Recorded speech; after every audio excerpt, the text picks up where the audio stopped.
What's up everybody, Anyextee here, and today we are going to the Valley of the Kings.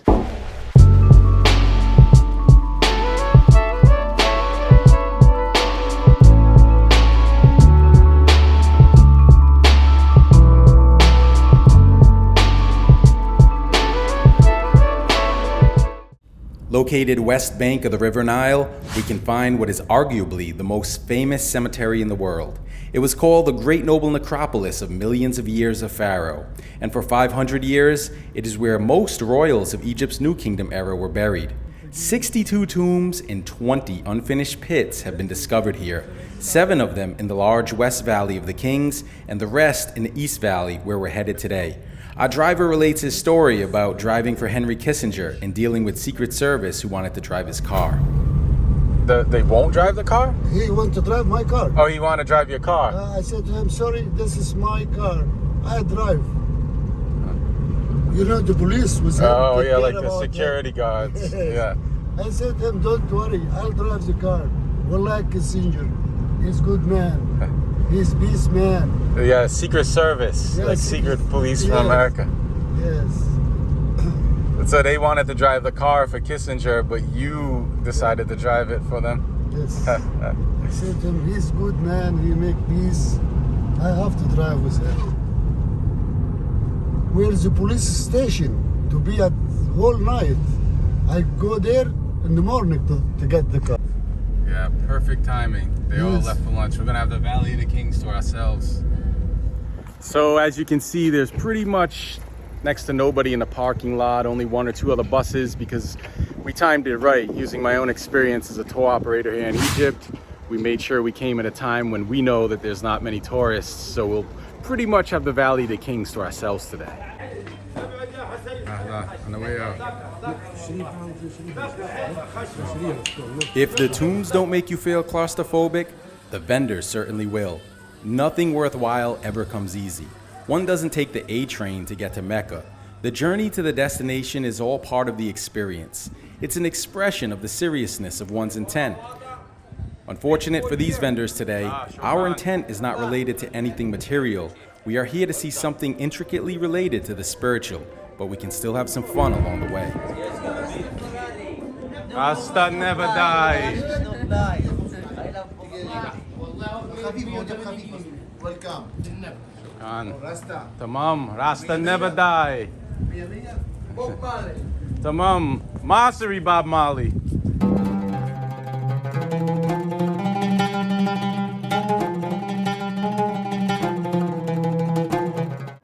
So as you can see, we pretty much have the place to ourselves for the most part. Over here is a really cool layout of the Valley of the Kings and what we're going to see. This is a replica of the mountain Alcorn or Horn, and the tombs below follow a numbering system established in 1827 by John Gardner Wilkinson. So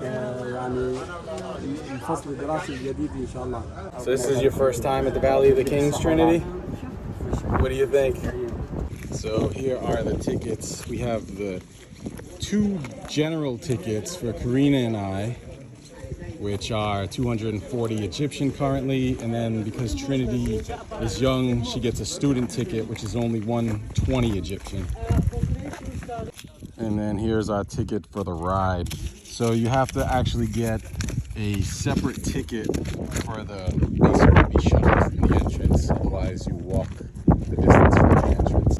Then we also have the tomb. We purchased a tomb of Seti the First, which is an additional ticket. That one is 1,000 Egyptian. It is a beautiful tomb, not one you want to miss if you come here. And then here are the tickets for Tutankhamun, and these are 300 Egyptian. There's really not much to see in that tomb, but because Tut is so famous, everybody wants to go there. Although, aside from his contribution to the colonnaded Luxor temple and having a tomb that was found fully intact, the boy king didn't really contribute a whole lot to ancient Egyptian history. Let's go check out our first tomb. So we're gonna go check out the tomb of King Tutankhamun right now. Basically King Tut, which again, there isn't a whole lot to see here.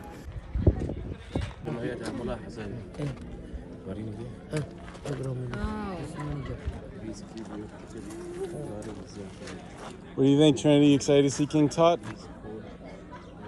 Tutankhamun. I don't think we're actually going to see him. Well, you are. Yeah. The mummy's in there. He's still in there. Wait a minute. The inspector's here today. Manager. Yes. Shokran. Inspector ours. Yes.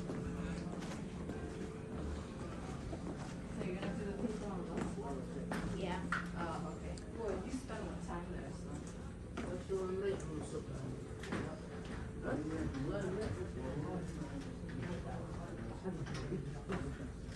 You ready to go down into the tombs? These stairs are really steep here. Oh my god. Oh, that's what you were talking about, stairs? Mama, this is scary. All the tombs have a lot of stairs and long walkways, so it can be exhausting. And here he is, King Tut. Oh no, Mama, the spiders again. No, in the big pyramid and the pyramid in Cairo, oh, you've never seen much worse. That one is crazy. It's like 30 minutes, but it's really high like this. This is easy.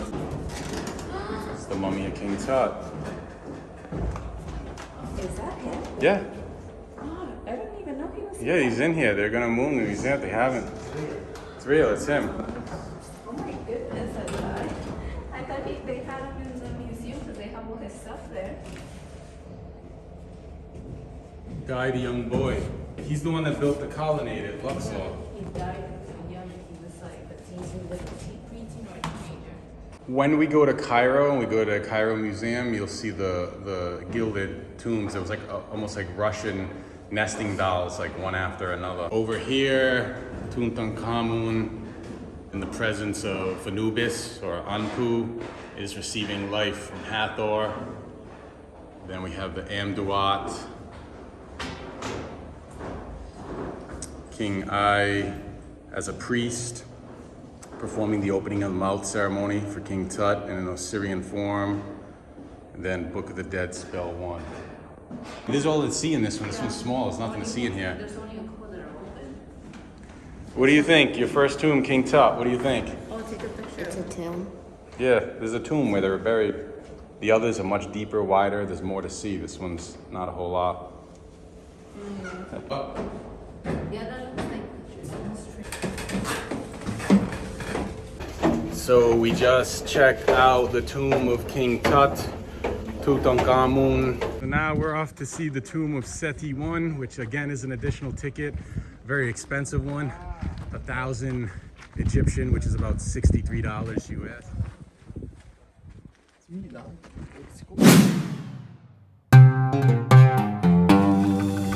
The tomb of Seti I is over 130 meters long, and it's one of the most elaborately decorated tombs. Like the precisely carved hieroglyphs. Yeah, it reminds you it's similar to the Luxor.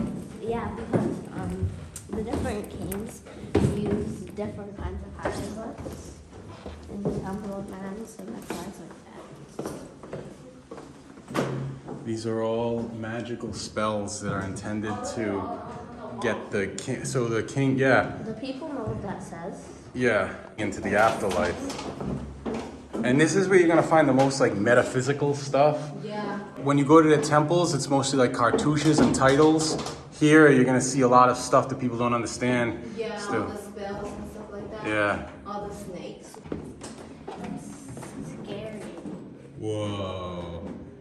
Don't drop your phone down there. Well-preserved funerary texts can be seen depicted throughout the tomb, which is entirely covered in bas reliefs and well-preserved paint. One can find the Litany of Ra near the tomb's entrance, followed by the opening of the mouth and then the Book of Gates. As you penetrate deeper into the tomb, you'll notice damage resulting from early European explorers such as Belzoni. But what really catches our attention is the vast array of texts which were intended to assist the deceased king upon his spiritual resurrection. A small lock gate leads deeper into the ground, which has not been fully excavated, and up on the ceiling we can see the deacon stars and constellations personified in animal form, such as the crocodile and hippopotamus.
Horus, Seti, Seti, Osiris, Osiris, Atum again, Anubis, Anpu, Anubis, Seti. Seti.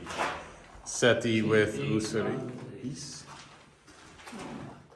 You have this is strong, this pharaoh.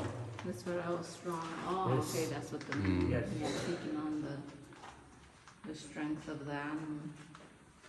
He has a side lock of youth. Oh, okay. Means he's young. Khnum. Oh yeah, they have this one on the other side too, but this one is prettier because it's. Go in a room that's open, he's saying. He opened it for us.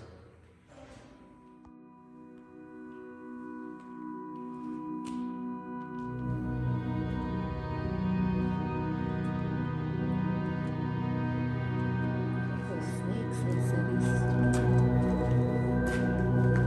Crocodile, yeah.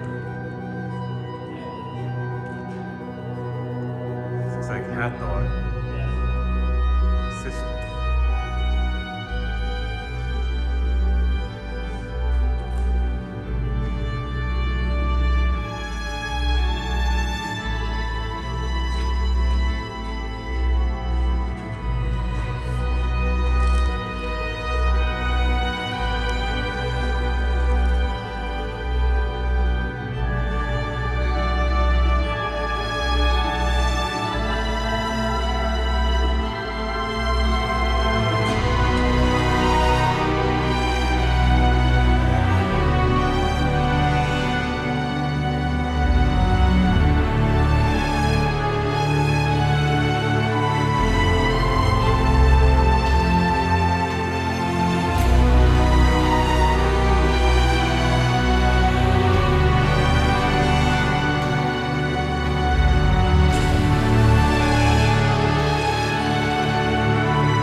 It's the most beautiful tomb. You gotta come and pay for the Seti ticket. I know it's a little expensive, but completely worth it. I think it's probably the best tomb here in the Valley of the Kings.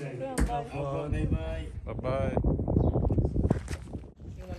So now we're gonna go into KV-16, which is the tomb of Ramses the First. Ticket, please.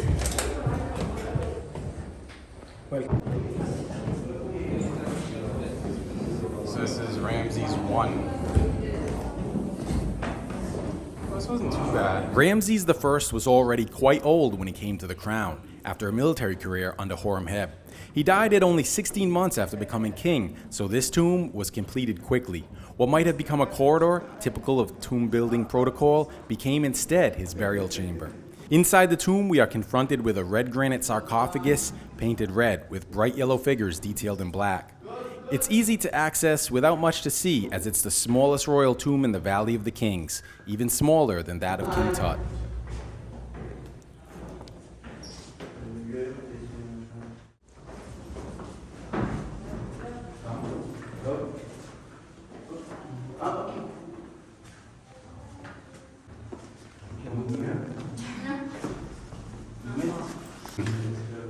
top of the sarcophagus, or stone box, and then a bunch of stairs.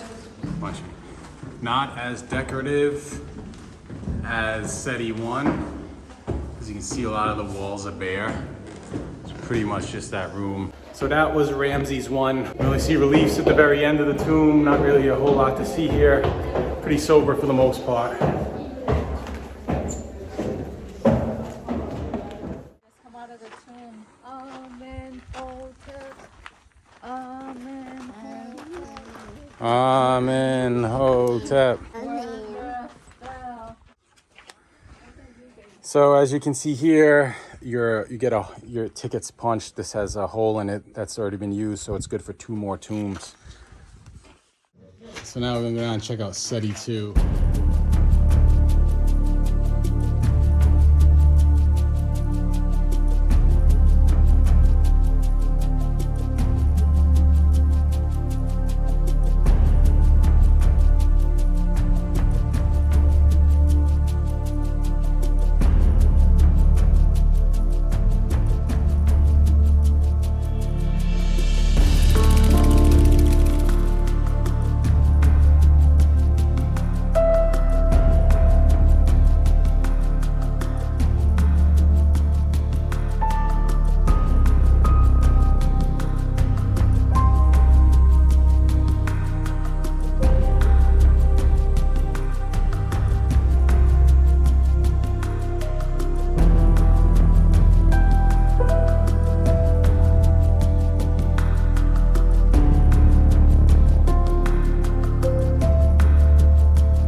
Is more up there?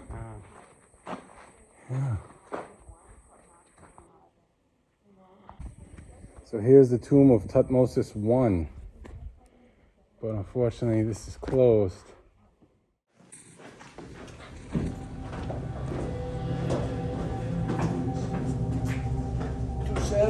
Tusaret, Horus, Osiris, Tusaret, Horus, Ma'ed, Servet. We are now in the tomb of Tusaret. Tusaret was the queen of Seti II. Following his death, their youngest son took the throne, but he had a club foot, suggesting that he may have suffered from disease and died 6 years later. So Tusaret, stepping into power, claimed the throne, making her one of Egypt's rare female pharaohs. She was also the final pharaoh of the 19th dynasty. But another pharaoh named Setnakh took the throne, founding a brand new dynasty, and usurped Tusaret's tomb, leaving archaeologists with some puzzling problems. Setnakh erased all memory of the female pharaoh Tusaret, and he enlarged the tomb, adding several additional passageways and a column hall. But some Egyptologists speculate that the usurpation was actually performed by Ramses III after his father's death, and that Ramses III may have taken Setnakh's original tomb. The mystery remains unsolved, making it an interesting tomb to visit for those seeking to find new clues. One thing you will find, however, is that the colors of the reliefs in many areas are well preserved. They depict scenes from the Book of Gates, the Book of Caverns, and the Book of the Dead. The tomb also contains a sarcophagus, and while it isn't the most impressive tomb in the Valley of the Kings, it's well worth a visit for those who feel called to explore its unusual and confusing history.